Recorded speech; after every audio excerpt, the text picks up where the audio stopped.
Assalamualaikum warahmatullahi wabarakatuh. Nama saya Muhammad Farid, NIM 21060158.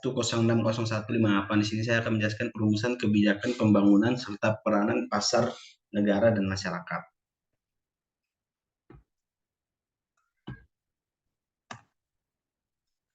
Persoalan keseimbangan. Pemerintah telah memainkan peran penting dalam keberhasilan pembangunan di negara-negara Asia Timur di bagian lain dunia, termasuk sejumlah negara di Afrika, Amerika Latin, dan Karibia, serta di berbagai negara transisi. Pemerintah seringkali tampak menghambat alih-alih membantu serta membatasi pasar alih-alih memfasilitasi peran pasar dalam pertumbuhan dan pembangunan. Bab ini mengkaji keseimbangan dan hubungan antar negara dan pasar dalam proses pembangunan ekonomi. Dalam bab ini kita akan membahas peran dan keterbatasan perencanaan dan pembuatan kebijakan pembangunan yang dilaksanakan di negara berkembang, mengupas masalah-masalah dalam transisi ekonomi menuju perekonomian pasar yang lebih kompetitif, dan mengangkat beberapa pertanyaan fundamental seperti peran yang tepat bagi negara dan bagaimana aktivitas ekonomi sektor publik dan swasta dapat saling mendukung. Kita akan memulai dengan ulasan singkat mengenai hakikat perencanaan pembangunan dan sebuah ringkasan mengenai berbagai masalah perencanaan yang umum.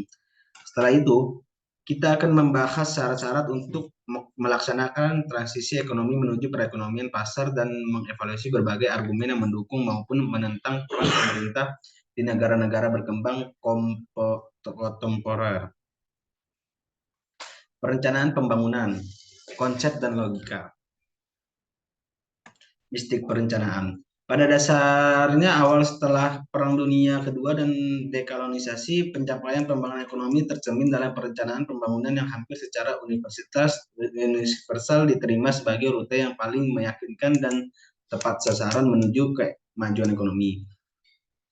Hingga era 1980-an, hanya segelintir orang di negara-negara berkembang yang mempertanyakan kelayakan atau kecocokan perumusan dan penerapan perencanaan pembangunan nasional. Perencanaan telah menjadi gaya hidup dalam kementerian pemerintah, dan setiap 5 tahun atau lebih, perencanaan pembangunan terbaru disambut dengan begitu meriah. Hakikat perencanaan pembangunan. Perencanaan ekonomi ini atau economic planning bisa kita artikan sebagai upaya-upaya yang dilakukan secara sengaja oleh pemerintah untuk mengkoordinasikan pembuatan keputusan ekonomi dalam jangka panjang, serta untuk mempengaruhi, mengarahkan, dan dalam beberapa kasus tertentu, juga untuk mengendalikan tingkat dan pertumbuhan variabel-variabel ekonomi pokok dari suatu negara, demi mencapai tujuan-tujuan pembangunan yang telah ditetapkan sebelumnya. Perencanaan dalam negara-negara berkembang dengan sistem perekonomian campuran. Sektor swasta di negara berkembang biasanya meliputi 4 bentuk pemegang pribadi tradisional dan suatu bentuk yang mulai mengemukakan.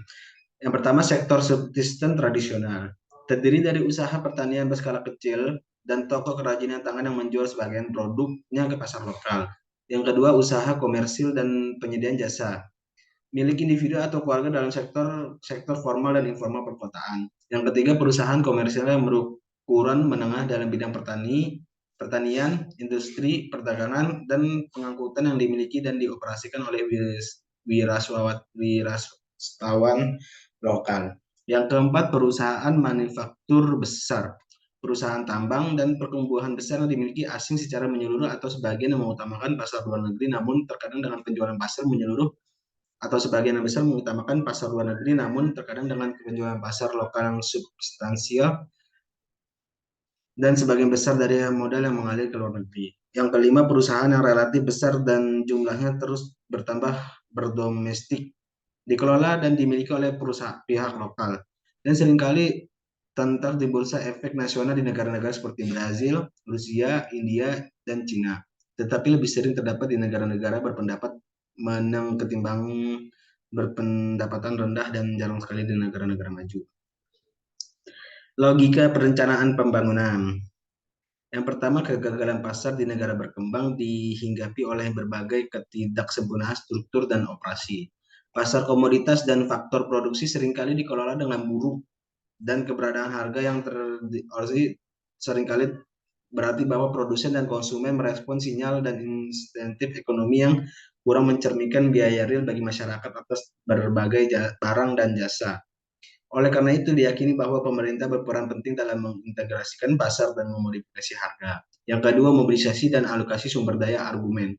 Ini menekankan bahwa perekonomian negara berkembang seharusnya tidak menyia-nyiakan sumber daya keuangan dan manusia terampil yang terbatas dalam usaha yang tidak produktif.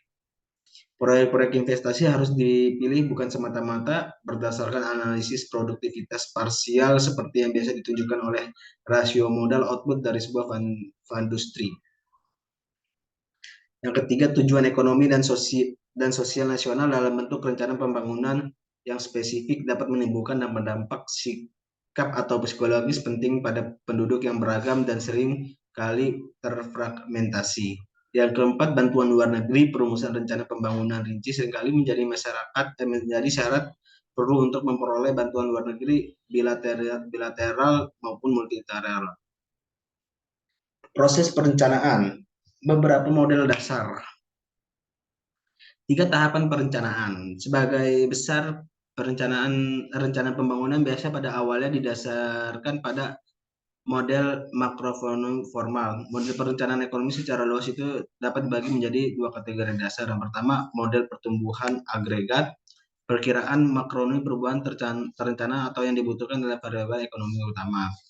Dan model input-input multisektor, akuntansi sosial dan equilibrium umum yang dihitung yang memastikan antara lain dampak dari produksi, sumber daya, tenaga kerja, dan pendapatan falas terhadap serangkaian target permintaan akhir tertentu dalam kerangka kerja atau produk antar industri yang konsisten secara internal. Yang ketiga, tahapan perencanaan pembangunan merupakan instrumen intelektual utama bagi otoritas yang menyusun perencanaan.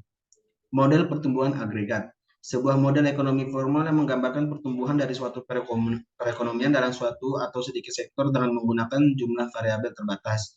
Model perencanaan yang pertama dan paling mendasar yang digunakan di hampir semua negara berkembang adalah model pertumbuhan agregat atau aggregate growth model. Peranan proyek analisis biaya manfaat sosial. Sebagai besar keputusan operasional harian mengenai alokasi dana investasi pemerintahan yang terbatas didasarkan pada teknik analisis mikroekonomi yang disebut dengan penilaian proyek. Konsep dasar dan metodologi. Metodologi penelitian proyek bertumpu pada teori dan praktik analisis biaya manfaat yang juga digunakan di Amerika Serikat dan negara maju lainnya. Perhitungan profitabilitas sosial dari suatu investasi meliputi proses 3 tahap. Yang pertama, kita harus merinci fungsi tujuan yang akan dimaksimalkan, biasanya berupa manfaat sosial neto dengan beberapa ukuran tentang bagaimana manfaat yang berbeda. Yang kedua, untuk sampai pada perhitungan manfaat sosial neto, kita memerlukan beberapa ukuran sosial mengenai nilai unit dari seluruh input dan output proyek. Yang ketiga, kita memerlukan beberapa kriteria keputusan untuk mengurangi arus manfaat biaya sosial yang diproyeksikan menjadi suatu indeks. Penetapan tujuan dengan adanya banyak kesulitan untuk mengaitkan nilai numerik atas hal-hal seperti kesatuan nasional, kemandirian bangsa, stabilitas politik, dan modernisasi. Perhitungan harga dan bayangan dan tingkat diskonto sosial ini dari analisis biaya manfaat sosial adalah perhitungan atau perkiraan harga yang digunakan dalam menentukan nilai manfaat yang sebenarnya dan juga besaran yang biasa sebenarnya. Pemilihan proyek. Beberapa kriteria keputusan setelah menghitung harga-harga bayangan relevan, memproyeksikan aliran biaya dan manfaat yang diharapkan, dan mengeleksikan diskonto sosial yang tepat. Kegagalan pemerintah dan preferensi atas pasar alih-alih perencanaan. Kecacatan dalam rencana dan implementasinya, rancang pembangunan seringkali terlalu ambisius. Rencana itu berupa mencapai terlalu banyak tujuan sekaligus tanpa mempertimbangkan bahwa beberapa tujuan itu saling bersaing atau bahkan bertentangan. Data yang tidak memadai dan tidak dapat diandalkan nilai ekonomi dari suatu rencana pembangunan bergantung pada kualitas serta keandalan data statistik yang mendasarinya. Apabila data tersebut lemah, tidak dapat dikendalikan, atau bahkan tidak tersedia, seperti yang sering terjadi di banyak negara miskin, maka keakuratan dan konsistensi internal dari perencanaan kuantitatif untuk perekonomian keseluruhan menjadi jauh menurun. Gangguan eksternal dan internal. Kelemahan kelembagaan. Kelemahan kelembagaan atau institusional dalam proses perencanaan di kebanyakan negara berkembang meliputi pemisahan badan-badan perencanaan dan mekanisme pembuatan keputusan harian pemerintah. Kurangnya itikat politik, buruknya kinerja perencanaan, dan lebarnya kesenjangan antara perumusan rencana dengan implementasinya juga menunjukkan kurangnya komitmen dan itikat politik dari para pemimpin dan pembuat keputusan tingkat tinggi di negara berkembang. Perekonomian pasar. Persyaratan sosial, kultural, dan persyaratan ekonomi. Nathan Keyfitz dan Robert Dorfman mengidentifikasikan 14 persyaratan kelembagaan dan kebudayaan pasar swasta berjalan efektif. Yang pertama kepercayaan, yang kedua hukum dan ketertiban, yang ketiga keamanan individu dan properti atau barang milik, yang keempat menyeimbangkan persaingan dengan kerjasama, yang kelima pembagian tanggung jawab dan kekuasaan, yang keenam altruisme masyarakat, yang ketujuh mobilitas sosial, yang kedelapan nilai materialistis sebagai stimulus produk yang lebih tinggi. Yang kesembilan menunda kepuasan untuk menciptakan tabungan individu. 10 rasionalitas yang tidak terhambat oleh tradisi. Yang ke-11 kejujuran dalam pemerintah. Yang ke-12 bentuk persaingan yang efisien. 13 kebebasan informasi, dan terakhir aliran informasi tanpa batasan atau pemihakan. Konsensus Washington mengenai peran negara dalam pembangunan dan perkembangan kelanjutannya. Selama dekade 1980-an dan awal dekade 1940-an, konsensus Washington mengenai kebijakan pembangunan sangat dominan.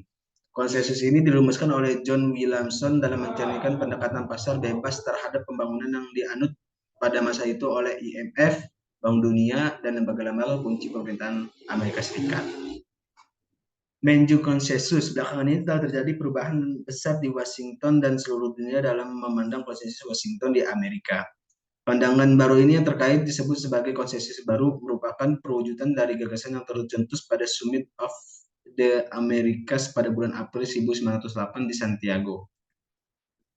Hingga akhir-akhir ini, dua pandangan yang eksternal sering mendominasi berbagai diskusi mengenai peran pemerintah dalam pembangunan ekonomi. Pandangan pertama adalah bahwa pemerintah yang efektif tidak hanya diperlukan karena adanya kegagalan pasar, tetapi juga menjadi syarat untuk meraih pembangunan ekonomi. Lembaga dan ketergantungan alur. Kerangka kerja yang diusulkan oleh pemenang Nobel Douglas North berguna untuk memahami perbedaan kualitatif dalam perumusan kebijakan di berbagai North, membedakan lembaga atau institusi dengan organisasi lembaga. Demokrasi versus autokrasi. Perbandingan manfaat antara lain rezim demokrasi atau autokrasi dalam hal kinerja pembangunan masih diperdebatkan. Perdebatan ini berhasil mengidentifikasi sejumlah trade-off dalam demokrasi. Para politisi yang ingin kembali menginsentif dengan menyalurkan keinginan dan kepentingan mayoritas masyarakat. Namun di sisi lain, pemilihan yang akan berlangsung tak lama lagi akan memberikan insentif untuk mengejar pencapaian jangka pendek yang dapat digembar-gemborkan selainnya kampanye. Pasar pembangunan dari LSM dan sektor warga negara yang lebih luas. Belakangan ini makin diakui bahwa keberhasilan dan pembangunan tidak hanya bergantung pada sektor swasta yang aktif dan sektor publik yang efisien, tetapi juga sektor warga negara yang menggeliat pula. Dengan mengendalikan kedua sektor pertama saja merupakan hal tidak mungkin dilakukan. Organisasi sektor masyarakat biasanya diistilahkan dengan lembaga swadaya masyarakat LSM. Setidaknya ada 7 jenis keunggulan komparatif organisasi yang tumpang tindih dan saling memperkuat bagi LSM. Pertama, inovasi. LSM dapat memainkan peran penting dalam perencanaan dan implementasi sebagai program yang berfokus pada pemberantasan kemiskinan dan tujuan pembangunan yang lainnya. Sebagai contoh, LSM yang bekerja langsung dengan orang miskin dapat menyusun program yang baru lebih efektif yang menjangkau masyarakat miskin. Yang kedua, fleksibilitas program. Menangani masalah pembangunan yang dipandang penting oleh masyarakat tempatnya bekerja. Yang ketiga, pengetahuan teknis khusus. LSM nasional dan internasional dapat menjadi gudang keahlian teknis dan pengetahuan khusus yang lebih besar daripada pemerintah lokal. Yang keempat, barang publik lokal yang ditargetkan. Barang dan jasa bersaing tapi tidak dikecualikan, termasuk yang ditargetkan pada penduduk yang dikucilkan secara sosial. Yang kelima, perancangan dan implementasi manajemen sumber daya milik bersama. LSM termasuk Federasi OBK lokal dapat memainkan peran penting dalam manajemen barang memiliki bersama dan penyediaan barang publik lokal yang ditargetkan. Yang keenam, kepercayaan dan kredibilitas. Dalam praktiknya, LSM mempunyai keunggulan lain dibandingkan pemerintah dalam memperolehkan kepercayaan dan memberikan pelayanan yang efektif kepada kelompok dengan kebutuhan khusus. 7. Representasi dan advokasi. LSM ini dapat mempunyai keunggulan dalam memahami kebutuhan kaum miskin yang sering dikucilkan. Tren dalam tata kelola dan reformasi. Mengenai masalah korupsi, korupsi adalah penyalahgunaan kepercayaan publik demi kepentingan pribadi, merupakan salah satu bentuk pencurian. Indeks korupsi secara rutin menyebutkan bahwa korupsi jauh lebih banyak terjadi di negara berkembang ketimbang negara-negara maju. Desentralisasi sudah lama menjadi tren jangka panjang di negara maju. Amerika Serikat, Kanada, dan Jerman mempunyai kekuasaan yang signifikan pada tingkat negara bagian dan pemerintahan daerah yang tercantum dalam undang-undangnya. Partisipasi pembangunan. Jika tujuan pertumbuhan ekonomi adalah pembangunan manusia, maka tanpa partisipasi kita mungkin akan mencapai pertumbuhan ekonomi tanpa pembangunan. Dan memang partisipasi sumbangan pendapatan dalam kebijakan pembangunan oleh pihak yang paling terpengaruh oleh kebijakan tersebut sendiri merupakan tujuan akhir pembangunan. Persoalan keseimbangan. Pemerintah telah memainkan peran penting dalam keberhasilan pembangunan di negara-negara Asia Timur, di bagian lain dunia, termasuk sejumlah negara di Afrika, Amerika Latin, dan Karibia.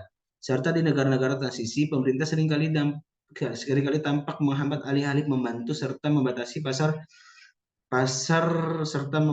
alih-alih memfasilitasi peran pasar dalam pertumbuhan dan pembangunan.